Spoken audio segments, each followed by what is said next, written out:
Graham Platner. How did the left, known for its purity politics, let it get this far with him? Let's talk about it. So, as a recap, he has a Nazi adjacent tattoo. He had years of ugly Reddit posts, a sexting scandal in his own marriage, and an abuse allegation from an ex. And now, what has finally put the nail in the coffin for him is a rape allegation from another ex. Although he is still technically the nominee, he has suspended his campaign. Now, I know what some of you might say is that Politico hid the real story. So I want to talk about that first, because I don't think this is actually a Graham Platner story. And I want to walk you through the whole thing that I feel that I've been seeing unfold. So yesterday, after Graham Platner posted an 11-minute video, I posted this reel. This is so fucking narcissist gaslighter 101.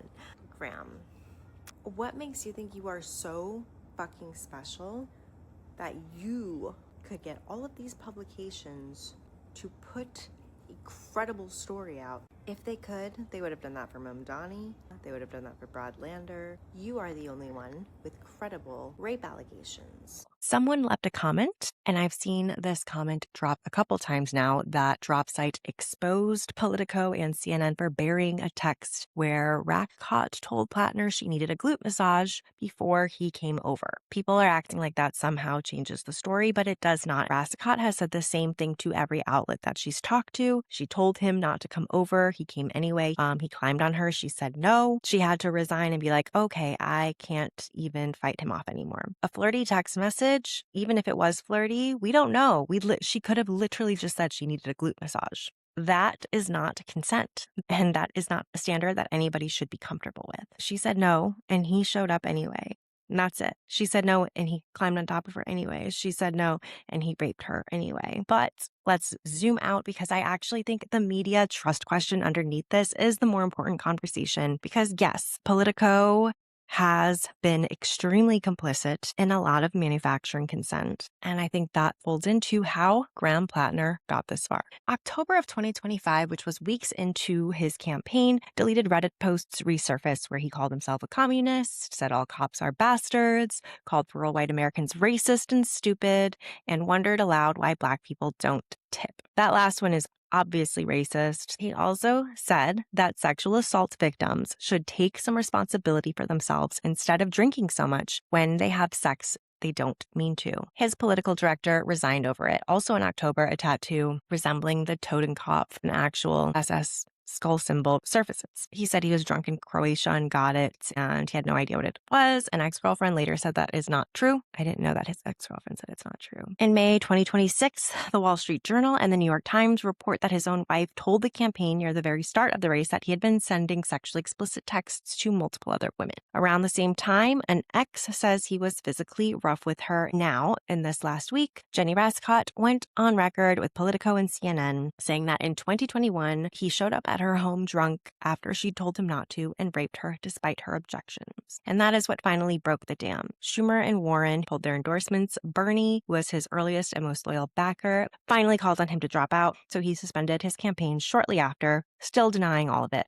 And now, Maine Democrats are scrambling to find someone to replace him before Susan Collins, who also is a rape apologist, runs away with this seat. I am seeing a lot of parallels to how Trump's base has stuck with him through things that would have ended anyone else's career a decade ago, because we are living in a full-blown collapse in institutional trust. And in that vacuum, people will forgive almost anything from someone who feels honest. We have seen media complicity in Gaza, being told to trust CNN and Politico after they ran coverage that laundered IDF talking points, lowballed Palestinian deaths, erased Palestinian suffering, and treated, Israel says, like a more credible source than doctors and people reporting from the ground. People watched in real time on their own phones next to footage that told a completely different story. Meanwhile, there was also an anti-Semitism and anti-Zionism conflation happening by our leaders. Legitimate criticism of a genocide, of a government's military conduct, has been relabeled as hatred over and over and over against everyone from student organizers to Zoran Mamdani.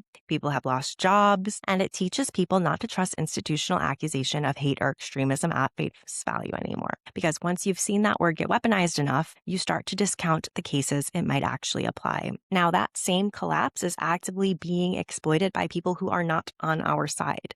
There is a real documented current of Catholic and Orthodox Christian nationalism whose opposition to Zionism has nothing to do with Palestinian human rights and everything to do with a theological worldview that treats Jewish identity itself, not just Israeli policy, as the problem. And these people are infiltrating many left spaces because they say free Palestine and because a lot of them are also veterans. They'll make arguments that are structurally identical to human rights critique right up until you ask them what they think about Jewish people as a group, LGBTQ people as a group, or literally any other marginalized community. And they're actively looking for a new home because they've had a very public falling out with evangelical Christian Zionism. The same vacuum that let voters overlook a Nazi tattoo because the guy felt honest is the vacuum that lets bad actors walk into left spaces because they wear the right vocabulary. And that is what you get from this communication and morality vacuum. That is a huge part of how Trump built his whole following. You ask his base why they trust him, and they'll tell you that he just says what he thinks, and he's not afraid of the institutions. Careful, institutionally approved language reads as manipulation, and blunt language reads as honesty, almost independent of what is actually being said. Platner fits that mold. For a huge number of voters exhausted by focus group Democrats, corporate Democrats, the consultant class, a guy who is crude and unpolished and occasionally offensive read as more real and trustworthy than a guy who is careful. Trust is scarce, and when that happens, it is concentrated into a handful of people so that whatever they touch inherits their credibility, whether it is earned or not. Now, let's talk about the idea that this is just a smear story from a Zionist media company. That is a fair question, and I get why people ask it, but as somebody who works in media and politics, smears against candidates like Platner and against progressives in general are constant and brutal, and there is a lot of money poured into them. We have already seen they do not want progressive candidates, but we have to be honest. Your campaigns are almost never made up out of nothing. They take a true fact, strip it out of context, and stretch it into an implication that that fact does not actually support. For example, Zohran Mamdani has criticized things like NYPD training programs, intelligence sharing with the Israeli military. Those are true things that he has stated, but it gets twisted into mainstreaming anti-Semitism.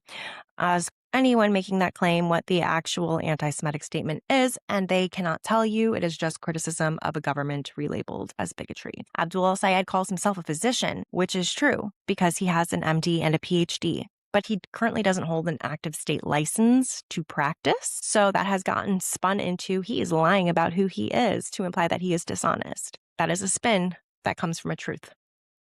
Cori Bush used PAC money to pay herself and her husband, which is true and also legal if in a gray area that watchdogs have flagged for years, but that became the anti-corruption candidate is secretly corrupt.